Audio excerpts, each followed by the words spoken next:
Morning. Are you Junius Vital? And this is 25 DCCR 1374. Mr. Vital previously was here, entered a plea of guilty to the third-degree felony offense of failure to comply with sex offender registration requirements. The agreement was for a cap of 4 years in prison. I've received the pre-sentence report. Have you both had an opportunity to review that report? Yeah, Your Honor. Yes, Judge. Any additions or corrections? None of them are Judge. All right, Mr. Parker, you may proceed. Your Honor, Mr. Vital, he's, as far as I understand, he's done a pretty good job reporting for the last 10 years.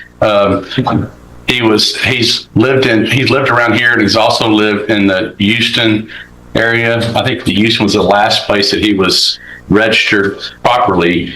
He ended up going to a place called the Wheelhouse. I think that was called the Wheelhouse? Yes, in Deer Park area.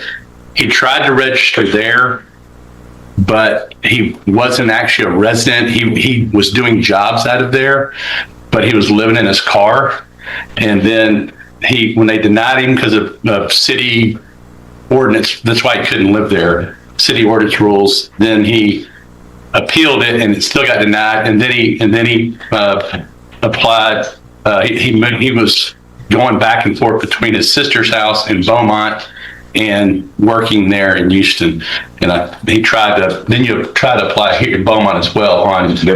That's where I'm registered in Beaumont. And So where are you registered right now? My sisters keep on close in Beaumont. In Beaumont. Yes, ma'am. And that's where you're living, and you are properly registered at this time.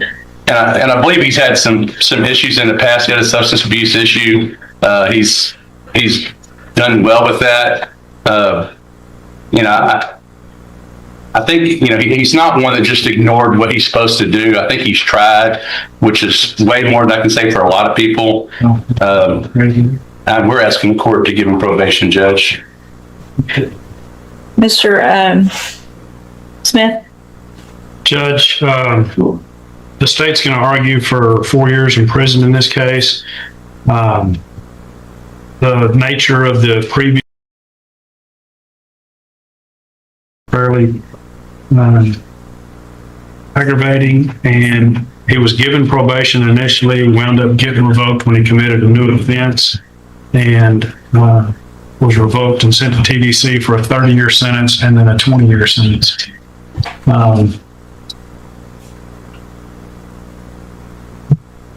It looks like even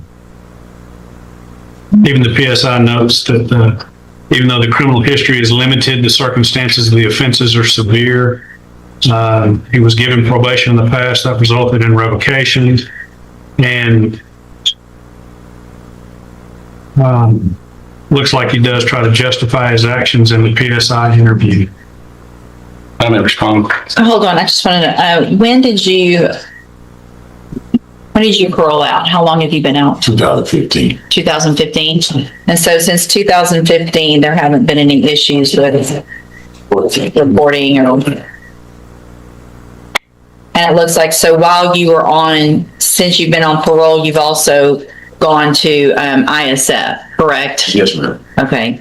But while I was still in parole, I discharged in 2022. You did? No.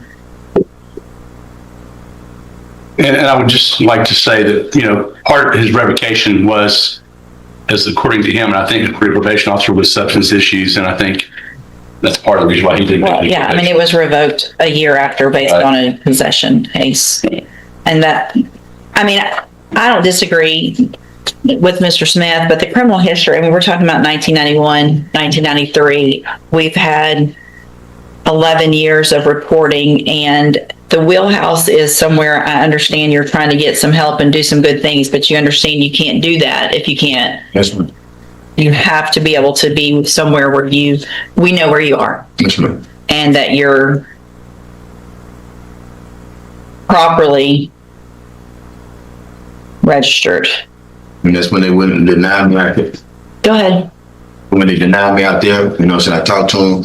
And when I came, I said, I'm just going out there and going, register, back in Beaumont. And then I was still trying to, continue, to work in the program. Okay. Drug and treatment program. So,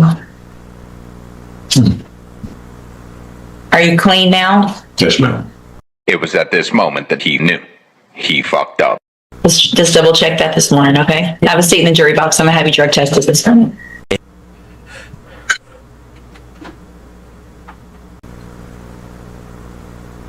All right, we're back on the record in clause number 25, DCCR 1374. Mr. Vitale tested positive for cocaine. So, Mr. Vitale, you've been to ISF twice while you're on parole. So parole's given you 2 opportunities not to revoke your parole.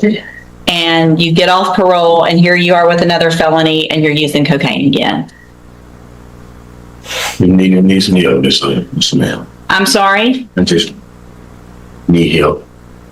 Well, you've gotten the help and you're looking at a cap of 4 and I was well on my way to giving you an opportunity. But there's no way I can do that with your criminal history and the fact that you've been given, because if you hadn't been to ISF, I'd say, okay, maybe I'll send you to ISF. But you've been twice in the last 5 years. All right, at this time, I'm going to find that you entered your plea of guilty previously, freely, and voluntarily. Find sufficient evidence to find you guilty, and at this time, find you guilty of failure to comply with sex offender registration requirements.